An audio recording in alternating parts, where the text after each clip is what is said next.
Hey guys, I'm gonna really try and stay on task. I've been all over the board today with work. So, God, help me keep my mind on the right path and not get distracted so much. Help me stay focused and clear and kind enough.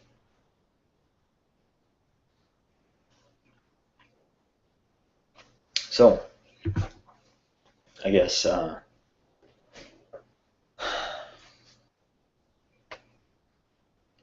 I don't know how to start, so we're just gonna start. Accountability.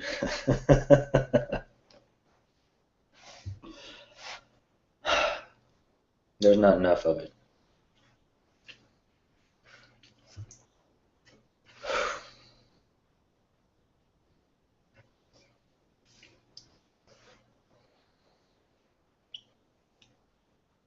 Especially in the church.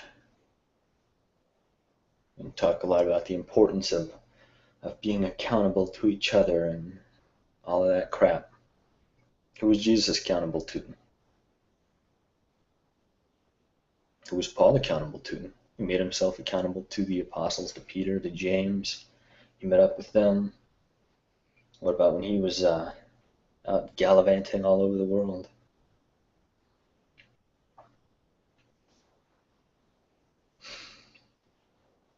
Well, long story short, let's just cut straight through the crap. If you're following somebody, especially spiritually, that is insisting on being your manager, your representative, your mentor, and they're the ones that are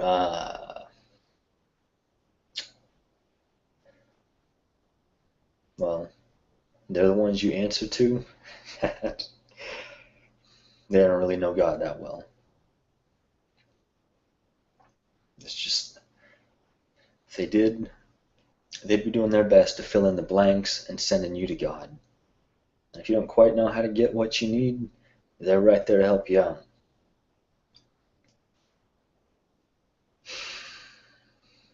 But if they're making sure that you stay under their foot and that you don't know more than they do, or that you can't ask questions that they don't know the answer to, you're not getting to know God any better through them. It'd be, it'd be in spite of them.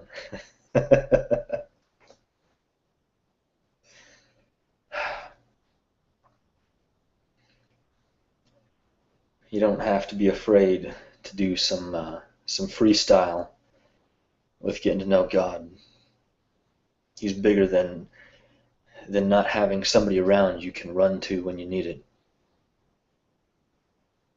Trust me. He's bigger than that. You keep your heart right. You just make sure you're trying to do the right thing, whether or not you screw up 1,000 times, just out of like short-sighted selfishness and ignorance. God's going to be right there helping you out. But when you know better and you make a choice to screw up, that's when God's going to crack down on you a little bit. But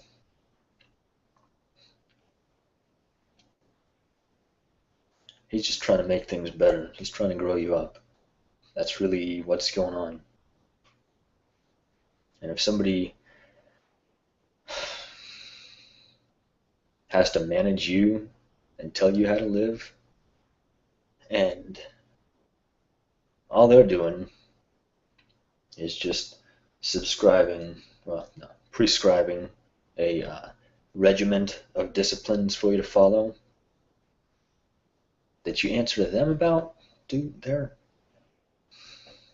I don't want to say they're all full of crap, because that's a blanket statement, but I'd say the majority are. It's about getting people to know God, bridging that gap, not being a door.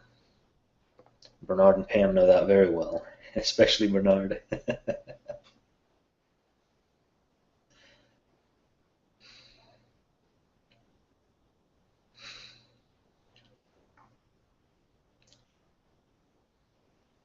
Yeah, don't be afraid of being alone with it. If you need a mentor, you got God. If you need a prayer buddy, you got Jesus, you got the Holy Spirit. I mean, what else do you need? Yeah, I mean, Hebrews, I think, is where it says that, yeah, Hebrews. Jesus is always interceding for us. He is the one that knows everything we're going through. And when when I was in, well, when I was still living in Washington, we would try and have these weekly get-togethers, a bunch of guys, Bible studies, accountability group. And most of the time, it was all of us being too proud to actually say how bad we screwed up that week, because it became a matter of trust. And when it wasn't that, it was about disputing doctrine, because there's too many know-it-alls in there, myself included, before I knew any better.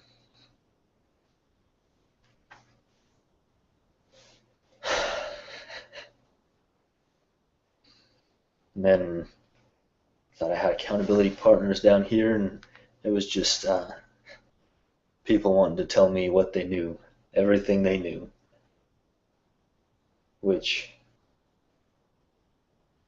sadly was not as much as they wanted to think it was. Things fell through with them. I just kind of pushed away from everybody. It was just me and God. That was the most unpleasant, best time of my life. It really was.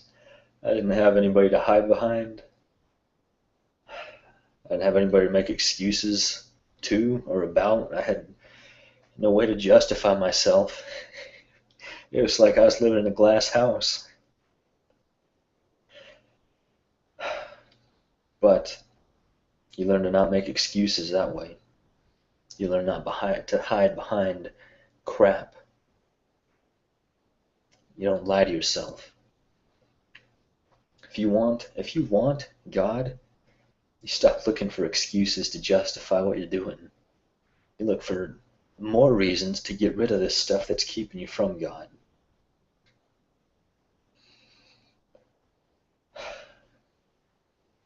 You're in a position where you got to answer to a person. You ask yourself where that person's going to be when you and Jesus are having your little coffee talk and he asked you what you did with your life and how it lines up with what he was wanting you to do, what he was needing you to do. Your little PR rep ain't going to be there to spin your lifestyle for Jesus. That's not how it's going to be. What did you do with your life? Not what were you told to do with your life by some chump that can barely manage their own, riding other people's coattails who are riding other people's coattails.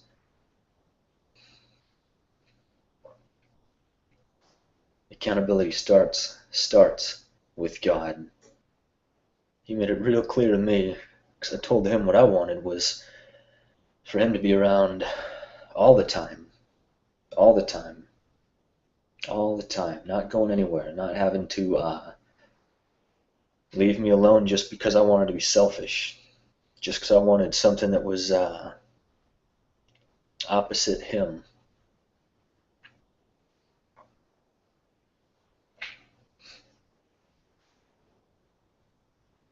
And it became a matter of me sizing up my own heart. Why is it that God can't just chill with me all the time as close as he can? You know when God's close. During those times.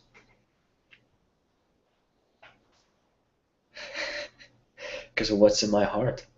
That was not a pleasant discovery at first. Not at all. But it ended up being so comforting because I knew it was something I could change. I could adjust it, I could tweak it, and it was about more than just telling God how much I love him and how I just wish he were around all the time. And it became a matter of him saying, hey, prove it. What? That's when you find out if you're full of crap or not. I love God. I can't be bothered to spend any time with him during the week, though. I work long and hard, and I just want to come home and just watch TV for a while and unwind.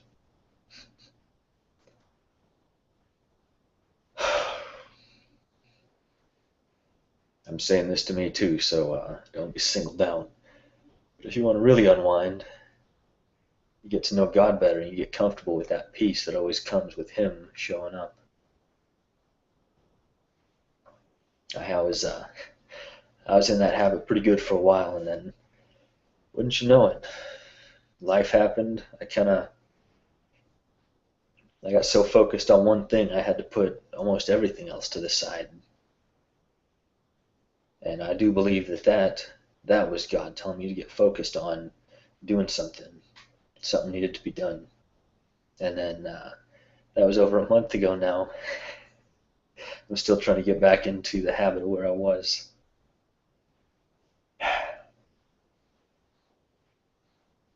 We're all trying to make progress. This presence of God, man, that unmistakable thing, that even just that feeling where everything is just still. There's nothing to be scared of, nothing to be anxious about, nothing to worry about, nothing to be suspicious of. You start learning how to carry that around with you, you're going to be in a pretty good place. God's going to be able to send you places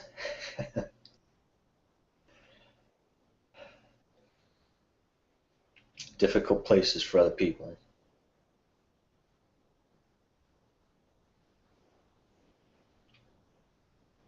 It's going to be like,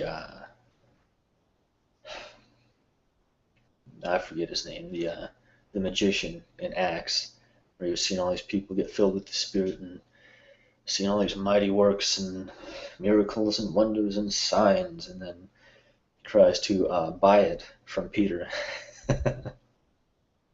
And that's not how that works. Churches might be able to get bought, but God doesn't. God's got a whole lot more integrity than that.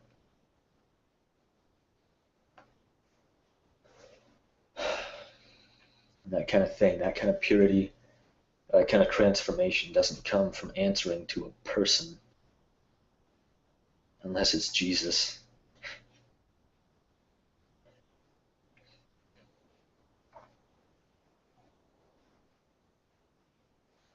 Your mentors, people you respect, they're supposed to fill in the gaps that you get from spending time with God before.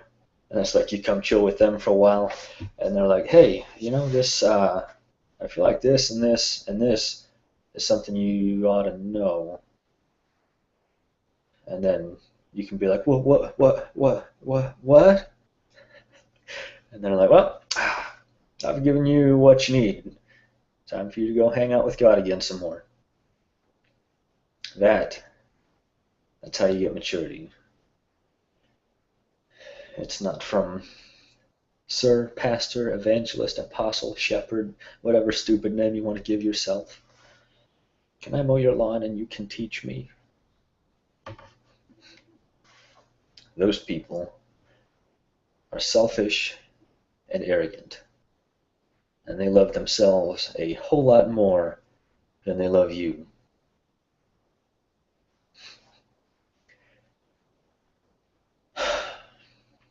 They loved you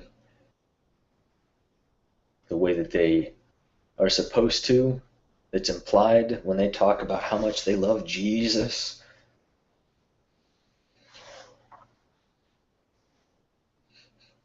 they'd get in the way of you and yourself. Like, I mean, just beating yourself up, and even if you're just trying to fumble your way through, get time in with God, and you kind of want to start easing up a little bit, and you're like, wow, I've just had such a long, hard stretch with the Lord. I'm tired of fighting myself. And these people will still come in and tell you, hey, you gotta grow a backbone here and finish. Where's your follow through at? Chop chop.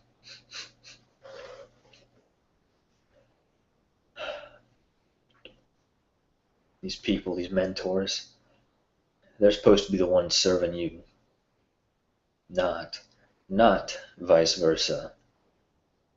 It's not supposed to be about you finding a way to minister to them through taking care of this or that, being their nanny or their maid, or housekeeping, or lawn maintenance, or whatever. Yeah, I mean, if that's a gift to give to them, go nuts. Or that'll be something you want to do out of love, out of that place in your heart with God. Not, if I do something good for this person to get their attention, maybe God will bless me. Maybe they'll help me out. Maybe they'll impart something to me.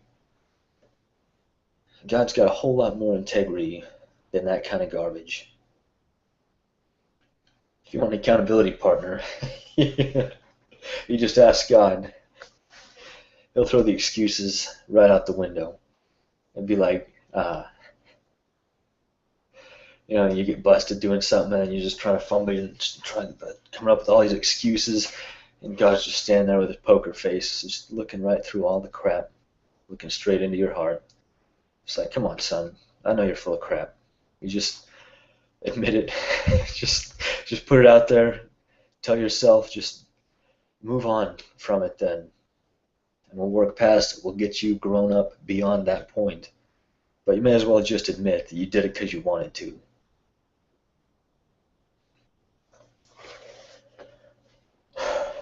That's another thing. You don't get too many excuses with God. It's like these religious people just feed off themselves and just get dumber by the second when they start talking. And they like, oh, the devil attacked me. I got a flat tire. It's like, well, okay, maybe you shouldn't have driven over that nail. I was helping a friend with something a while back, and I was leaving my house. I was loading a bunch of stuff up in my car, and I just heard, I was just a fleeting thought. I was like, maybe I need some gloves for this too. And they were right there in this drawer. I opened up to see if I was missing anything. I was like, gloves are for panty waists. Go over to my buddy's house. I start working, and I'm having to move some crap out of the way that I'd already torn up. And then I slice my finger wide open. I got a good inch-long scar, and it was deep, too. My first thought was not, God, why did you let this happen? Before I could even finish asking God why this happened, he took me right back to when I was looking at those gloves. He's like, hey, yeah, you remember? You remember. That happens just about every time something, I got some crap I gotta deal with. Just about every time. I'll ask guys like, hey, what's up with this? He's like, hey, I warned you about that like 2 hours ago, dummy. That's not how he talks to everybody. Just so we're clear. When it's somebody I know that cares about me, I got friends, we just call each other, hey dummy. It's a term of endearment in the inner circle.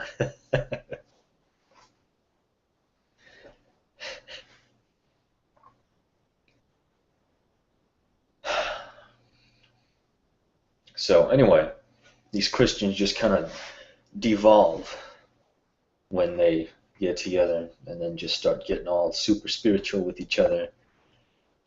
And then they're trying to, like, you ever hear those conversations where these people are trying to top each other and how bad the devil's beating them up?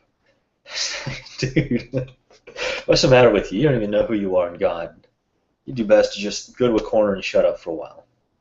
Don't even talk to church people, much less non-church people. All hell came against me. Is that right? Huh. Yeah, I think. I probably would have heard about it in the news, even if it wasn't local. That an entire town got together and mobbed you and tried to tear you apart before the armed forces had to come liberate you from their grasp and protect you from them.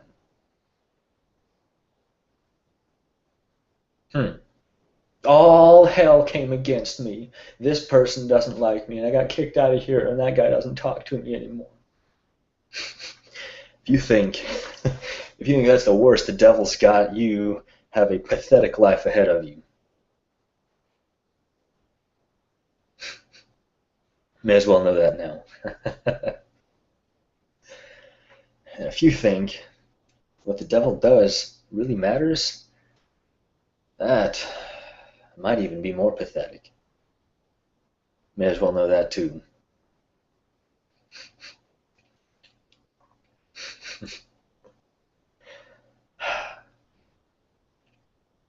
Yeah, you want a real accountability partner. You pair up with our Lord and Savior, Jesus Christ. He'll keep you on the straight and narrow, especially when you don't want to be. Because that presence, man, God shows up, just kind of makes everything better. You don't take shortcuts to that. That's not something you cheat your way to get to. That's something that just takes time. That's you find yourself in these situations where there's just no peace. People were broken before, something happened, now they're even more broken. And then you get to just show up. What are you going to do? Pray to God like you're cramming for a final the night before the test? You think that's going to do a whole lot of good for that situation? God's trying to line you up for what's coming later on, not what's coming tomorrow, now that you can see it. Blind leading the blind.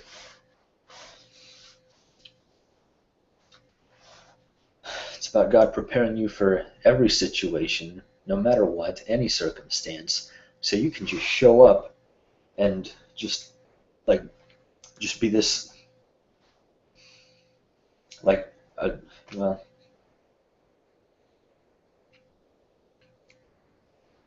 cold water to somebody that's thirsty. That's what you are to these people. You get that presence of God, especially from this accountability with Him, where you just can't hide. You're like, God, I'm sorry I suck so bad. What do I have to do? You start making those changes. You stop hiding from yourself. Stop thinking you're hiding from God. You can go into these situations and bring God's peace, God's comfort, God's stillness, where you just worries don't penetrate it. And then these people get in on it too, just because you're there. Just because, I don't know if God's piggybacking on you because you're the one on the planet, or if you're piggybacking on God because you ain't nothing without Him. You don't counterfeit that stuff. You don't rush it. You don't cheat it. You don't buy it.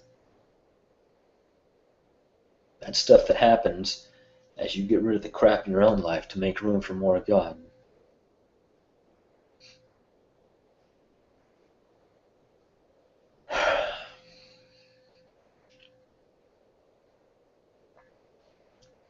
If we got to be accountable to people, it's because we don't know how to be accountable to God yet. And if that's not something we're trying for, we got a bigger problem. But God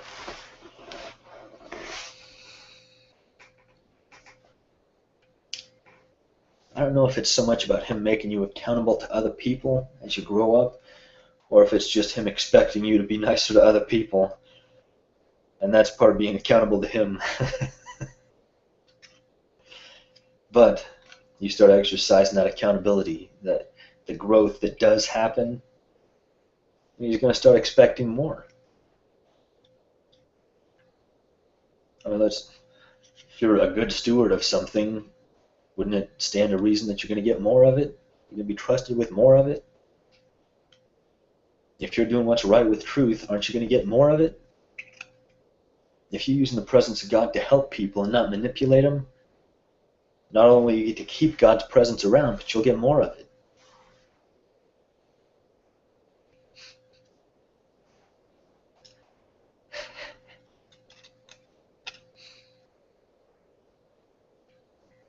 Kind of like,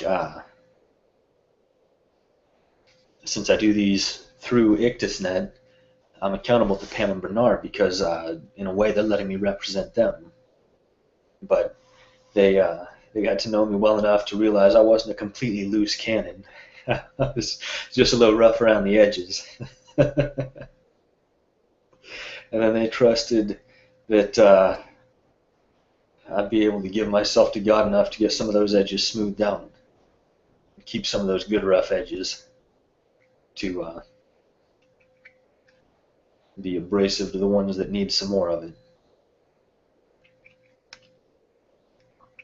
Speaking of, I got to have a little heart-to-heart with my leadership and the human relations chick at work right before I got done about several different issues. Apparently I was hurting people's feelings because I didn't really go out of my way to talk to them. And then they thought I was angry all the time or whatever. My boss, she's like, well, do you even like doing this and this and this? I said, well, yeah, that's like one of my favorite parts of this job. She was like, really? Because your body language, I don't know, you just seem, grumpy. I don't know, I get focused. I just want to do what I want to do. I got to do what I'm here to do. I do it.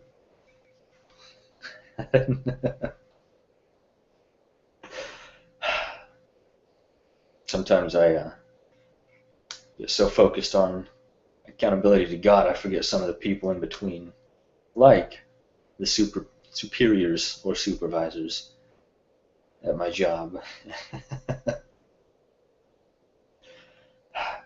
And that's something God's been raking me over the coals with lately, is having respect for people even when they suck.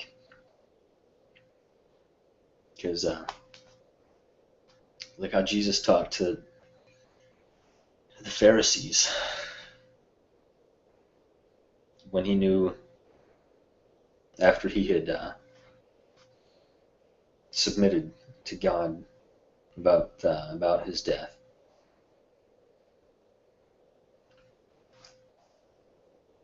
He was just going through with it. And then the way Paul talked, like when he was talking, like just basically giving his testimony to Agrippa and his wife and Felix, I think.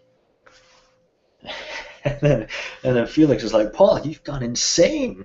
You're so smart. You've just like broken the weave of reality in your own mind. And Paul, he just kept his cool. He said, man, I am not mad. Most noble Festus, I will give you the respect that's warranted and the respect you do deserve, even though you keep me in prison.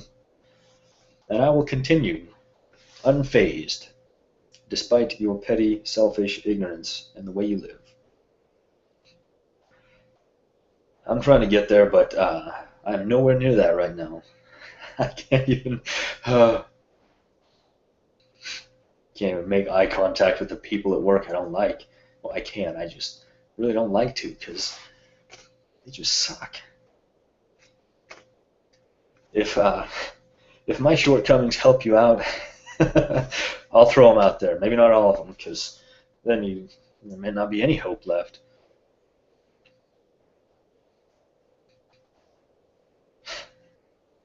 But We may as well be real, right?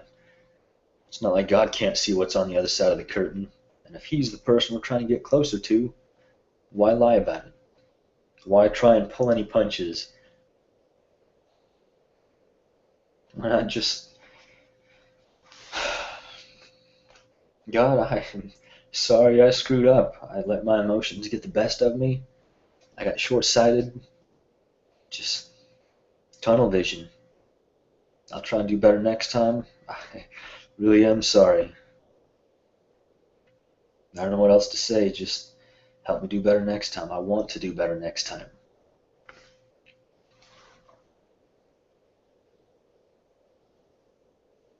There's always going to be that grace and mercy when you're first really learning how to appropriate that and how to get into accountability with God and away from accountability with people.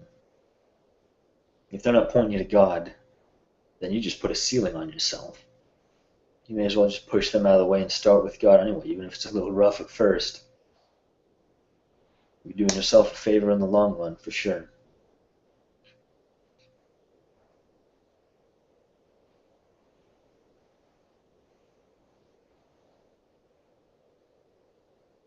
But God really does have your best interest in mind. Overall, I used to be so scared of just losing my identity, who I was, the person that I knew myself to be, the person I've got to know through all the time I'd spent alone. For some reason, I was just hesitant to give that up because it was comfortable or whatever. And I was stuck there for a long time. And finally, I wasn't moving ahead anymore. I couldn't stand it. I knew I couldn't stay there.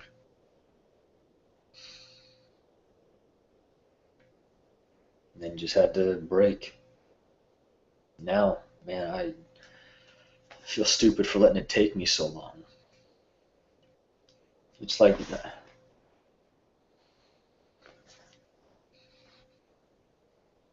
I am the mold and God is filling me up with Him. But He's got to get crap out of the way first.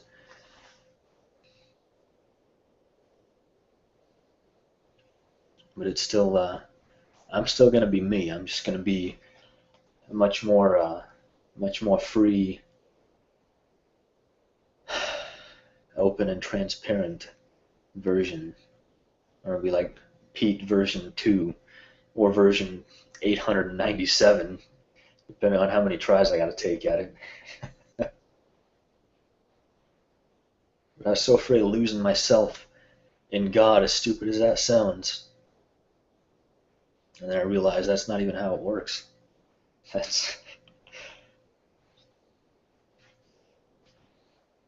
didn't realize how much of myself God wanted to keep around, despite how much is still in the way.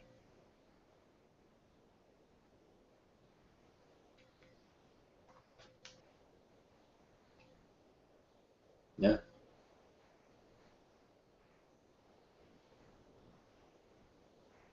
And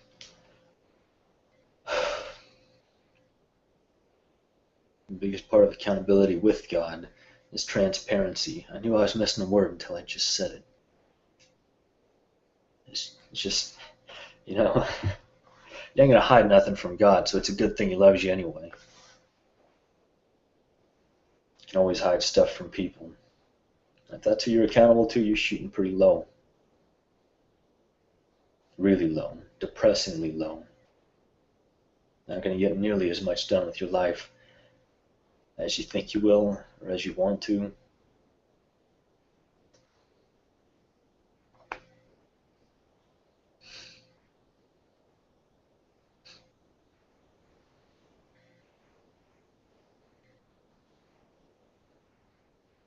There's no room for excuses when you want to grow up with God.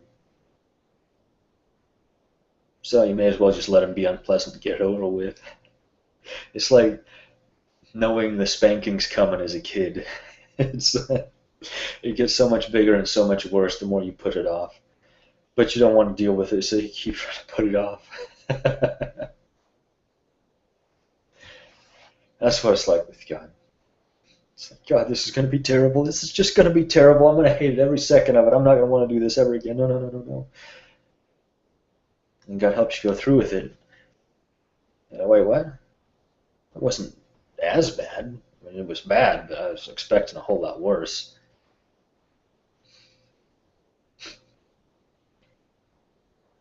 That's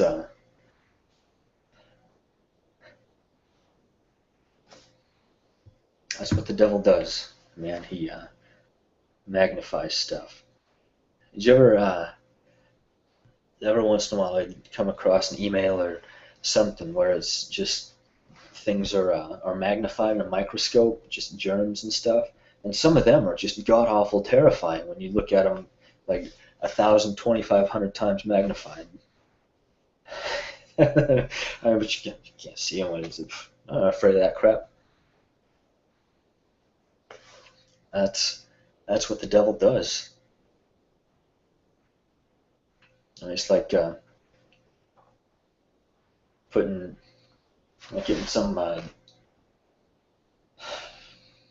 stuffed novelty like a monster, like a kid-friendly kind of monster. It's just got a weird, funky shape or something.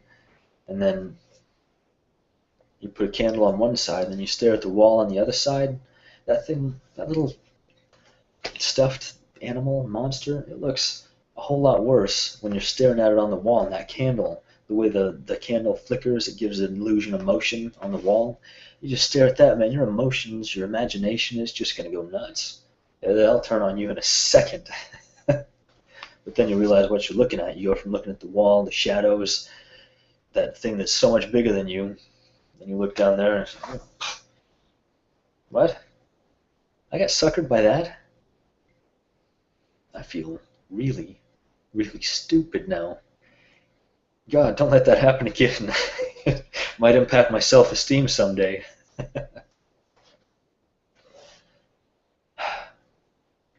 But check yourself. See how much you do answer to people, and how much you overlook God or circumvent God in an effort to get an answer from a person.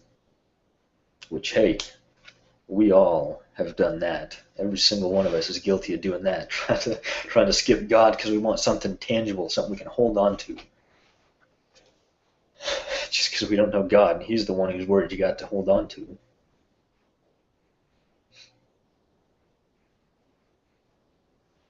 But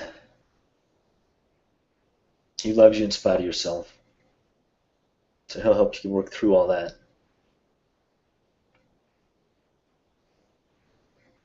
But if you want to stay lukewarm, stay stagnant, stale, boring, make an excuse for what you don't like. I ain't going to stop you. God will be disappointed, and you'll be mortified when you see what you could have done when you got your little coffee talk with Jesus. Because there's going to be no lying then. There's going to be nothing but truth. That's all that's going to get exposed. And then you're going to realize how much of that you were hiding from your whole life just because you were scared. Time to get our perspective in order. Anyway, despite all that, hope you guys know I love you. And, yeah, cool. That's, I think that's about it. So, till next time, peace.